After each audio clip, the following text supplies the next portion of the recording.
Break के बाद एक बार फिर से आप सभी दर्शकों का अन्नदाता कार्यक्रम में स्वागत है। बढ़ते हैं अपनी अगली प्रस्तुति की ओर। फसलों में रासायनिक दवाओं के अधिक प्रयोग से मिट्टी और उत्पाद दोनों पर खराब असर पड़ता है, जो कि हमारे पर्यावरण और स्वास्थ्य के लिए नुकसान पहुंचता है। जबकि बाजार में कई ऐसे जैविक उत्पाद उपलब्ध हैं जिनका आप फसलों में प्रयोग करके कीट रोगों का नियंत्रण कर सकते हैं। आज हम आपको ऐसी ही एक फफूंद ट्राइकोडर्मा रोग नाशी के बारे में बताएंगे, जिस पर चर्चा कर रहे हैं बिरसा कृषि विश्वविद्यालय जिला रांची के पौध रोग विशेषज्ञ डॉक्टर मनोज वर्णवाल। किसान भाई, सबसे पहले मैं बताना चाहूँगा कि ट्राइकोडर्मा एक बहुत अच्छा बायो कंट्रोल एजेंट है जो खास करके बहुत सारे बीमारी को रोकता है। उदाहरण के तौर पर देखा जाता है कि जो भी मिट्टी जनित रोग होते हैं उसमें इसका उपयोग बड़े पैमाने पर होता है।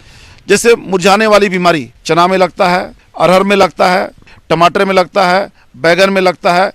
इस तरह से कई फसलों में ये इसका खास करके देखा गया ये बीमारी आती है। या डैम्पिंग ऑफ है, डैम्पिंग ऑफ लगता है, खास करके बहुत सारे वेजिटेबल्स में लगते हैं। तो डैम्पिंग ऑफ बीमारी रोकने के लिए हम लोग ट्राइकोडर्मा का व्यवहार करने का सलाह देते हैं। आधुनिक तकनीकी में ट्राइकोडर्मा का उपचार किसानों के लिए हर हाल में फायदेमंद है। दरअसल ट्राइकोडर्मा घुलनशील जैविक फफूंदी नाशक एक कवक है। धान, गेहूं, दलहनी, औषधीय, गन्ना और सब्जियों की फसल में प्रयोग करने से उसमें लगने वाले फफूंद जनित तना, गलन, उकठा आदि रोगों से निजात मिल जाती है। इसका प्रभाव फलदार वृक्षों पर भी लाभदायक है।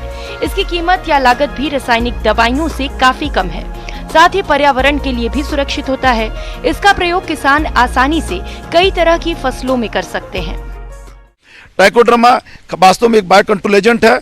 इसमें देखा जाता है कि इसमें दूसरे सूक्ष्म जीवाणु को खाने की क्षमता बहुत ज़्यादा होती है। कहने का अर्थ यह है ट्राइकोडर्मा अपने आप में एक फंगस है जो दूसरे फंगस को खाता है। ऐसा देखा जाता है कि ट्राइकोडर्मा खास करके एक ऐसा बायो कंट्रोल एजेंट है जो 2-3 तरह से उपयोग किया जाता है। पहला, बीज का बीज बोने से पहले बीज का बीज उपचार करना चाहिए। बीज उपचार जनरली हम लोग बोलते हैं 6 ग्राम से 10 ग्राम ट्राइकोडर्मा तक प्रति किलो बीज की दर से बीज उपचार करने का सलाह देते हैं। दूसरा, ट्राइकोडर्मा को छिड़काव करके भी इसको बहुत सा बीमारी को कंट्रोल किया जा सकता है। यही नहीं, इसके अलावा इसका प्रयोग हम लोग खास करके ट्राइकोडर्मा को पौधे के जड़ के पास में डालने पर भी बीमारी को रोका जा सकता है। किसान भाई 5 से 10 ग्राम ट्राइकोडर्मा को 25 मिलीलीटर पानी में घोल लें। ये घोल 1 किलोग्राम बीज को शोधित करने के लिए पर्याप्त है। धान की नर्सरी और अन्य कंद वाली फसलों 10 ग्राम ट्राइकोडर्मा का घोल 1 लीटर पानी में बना लें। नर्सरी पौध को तैयार घोल में आधे घंटे तक भिगो लें। इसके बाद रोपाई कर दें। प्रति एकड़ खेत में 1 किलोग्राम ट्राइकोडर्मा 100 लीटर पानी में घोलकर उसका छिड़काव भी कर सकते हैं। भूमि शोधन के लिए 5 किलोग्राम ट्राइकोडर्मा को 15 किलोग्राम गोबर की खाद या वर्मी कंपोस्ट में मिलाकर 1 से 12 घंटे तक छाया में रखें। उसके बाद प्रति एकड़ के हिसाब से खेतों में मिला दें। इसी तरह 5 ग्राम ट्राइकोडर्मा को प्रति लीटर पानी में मिलाकर नर्सरी बनाते समय छिड़काव करें या गोबर की खाद या कंपोस्ट मिलाकर क्यारियों में बिखेर दें। खास करके हम लोग कहते हैं सब्जी में और फल में इसका बहुतायत में इसका प्रयोग होता है। ऐसा देखा जाता है खास करके किसान भाई कि ट्राइकोडर्मा को हम लोग गोबर में मिक्स करते हैं।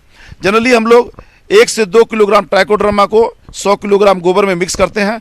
मिक्स करने के बाद में उसको 15 से 20 दिन तक सड़ाते हैं। उस सड़ने से फ़ायदा ये होता है कि ट्राइकोडर्मा गोबर में वो तेजी से मल्टीप्लाई करता है और उसका मास मल्टीप्लिकेशन होता है। और बुआई या रोपाई के समय में ये उस समय जड़ के पास में छोटा छोटा आटा का लो इतना गोल इतना छोटा छोटा बना करके उस जड़ के पास में रोपाई के समय में दिया जाता है। खास करके बैगन की जब खेती करते हैं या टमाटर की खेती करते हैं उस तरह से करके उसमें दिया जाता है। और ऐसा भी देखा जाता है खास करके अमरूद में भी मुरझाने वाली बीमारी बहुत ज़्यादा आती है। अमरूद में मुरझाने वाली बीमारी से बचने के लिए हम लोग ट्राइकोडर्मा का भी व्यवहार करते हैं। तो उसके जड़ के 1 मीटर डायमीटर का एक चारों तरफ रिंग बना देते हैं, छोटा सा गड्ढा कोड़ देते हैं। उसी गड्ढे में ट्राइकोडर्मा का गोबर जो वेस्ट जो खाद बनता है वो ट्राइकोडर्मा गोबर वेस्ट खाद को जड़ के चारों ओर डाल देते हैं। डालने से मुरझाने वाली बीमारी निश्चित रूप से रोक सकते हैं। ट्राइकोडर्मा का प्रयोग करते समय कुछ बातों का ध्यान रखें। जैसे ट्राइकोडर्मा के विकास और अस्तित्व के लिए उपयुक्त नमी बहुत आवश्यक है। इसीलिए इसके इस्तेमाल से पहले देख लें कि मिट्टी सूखी ना हो। जिस खेत में ट्राइकोडर्मा को डाला गया हो उस खेत में 1 सप्ताह तक कोई भी फंगीसाइड या फफूंदी नाशक का इस्तेमाल न करें। अगर ट्राइकोडर्मा से बीज को उपचारित कर रहे हैं तो ध्यान रखें कि सूर्य की किरणें उस पर सीधे ना पड़े।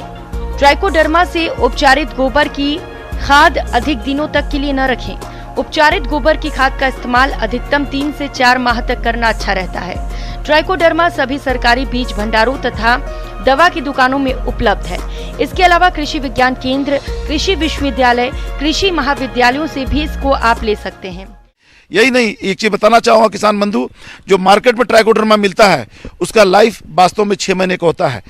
तो इन्हीं शब्दों के साथ में हम समझते हैं कि अगर आप ध्यान देंगे तो आपको ज़्यादा फायदा होगा और इस तरह से आप समृद्ध भी होते जाएंगे।